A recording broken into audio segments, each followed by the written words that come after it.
Whoa, landing an account this big will totally change my landscaping business. It's gonna mean hiring more guys and more equipment and new trucks for the new guys to drive the new equipment in. I don't know if I'm ready.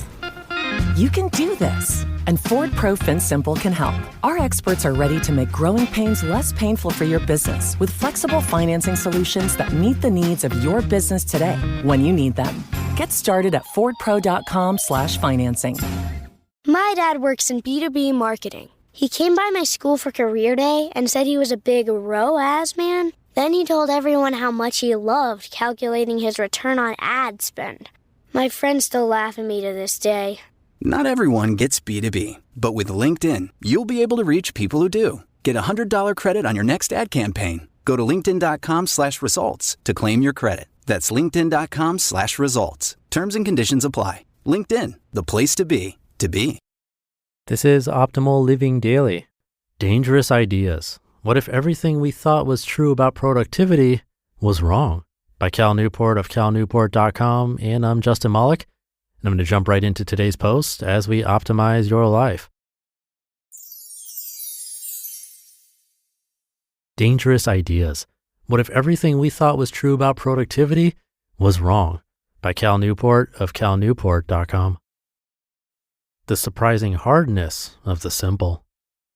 I just observed something distressing about my behavior.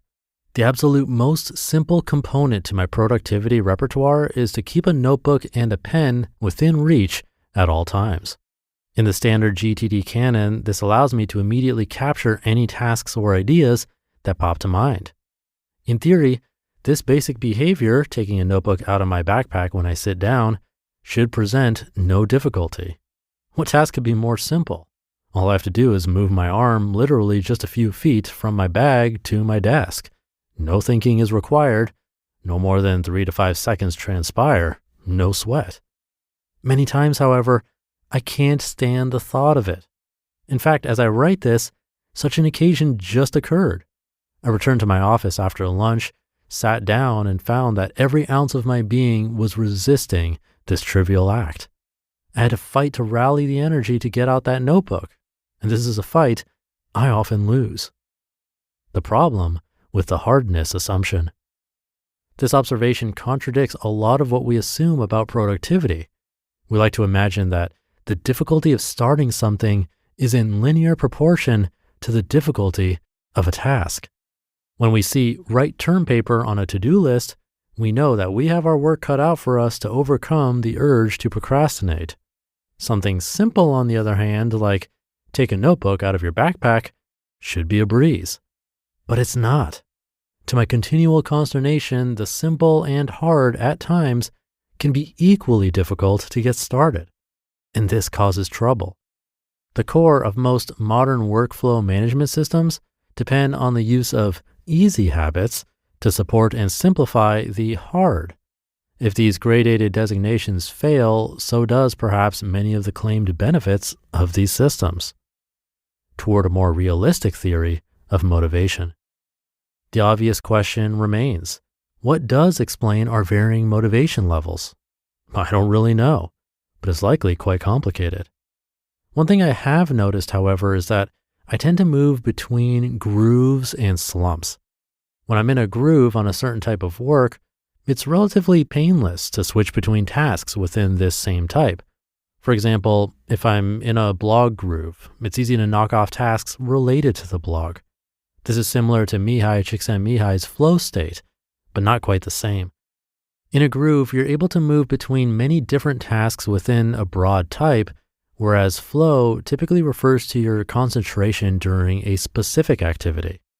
The slump is the evil twin to the groove. It describes a general period of low energy where anything beyond desultory email checking seems impossibly distant. What's key is that in both situations, the hardness of the task at hand plays a minimal role in determining my motivation to tackle it. The key is not only that I'm not in a slump, but also that I'm in the right groove for the type of work I face. The important questions. If this general model holds universally, it begs some interesting questions. For example, how do you avoid slumps? How do you jump from a slump to a groove? How do you know what groove you are in? Is it possible to jump from one groove to another? Do we have any control over what grooves we land in? And if not, does it hold that the optimal workflow is one in which you learn to identify and then extract the maximum amount of work out of whatever groove you happen to be in? From control to accommodation. I'm fascinated by these questions, but I have no real answers. It seems that the general paradigm shift at play here is one away from rigid control over your entire workday and toward one where you acknowledge a big part of your motivation is out of your control, and the best you can do is be aware and leverage what you face each day. For future reading, there are no doubt relevant lessons in Csikszentmihalyi. There's probably also a lot to be learned from Jim Lohr and Tony Schwartz's work on energy management. I leave a more rigorous examination of these issues as future work. For now, however, as I sit and ponder the notebook that sits beside me and the Herculean struggle that preceded its arrival in this position, I can't help but feel a slight shiver of discomfort. Maybe the whole productivity game is much more elusive and much more non-deterministic than we would like to believe. You just listened to the post titled, Dangerous Ideas. What if everything we thought was true about productivity was wrong?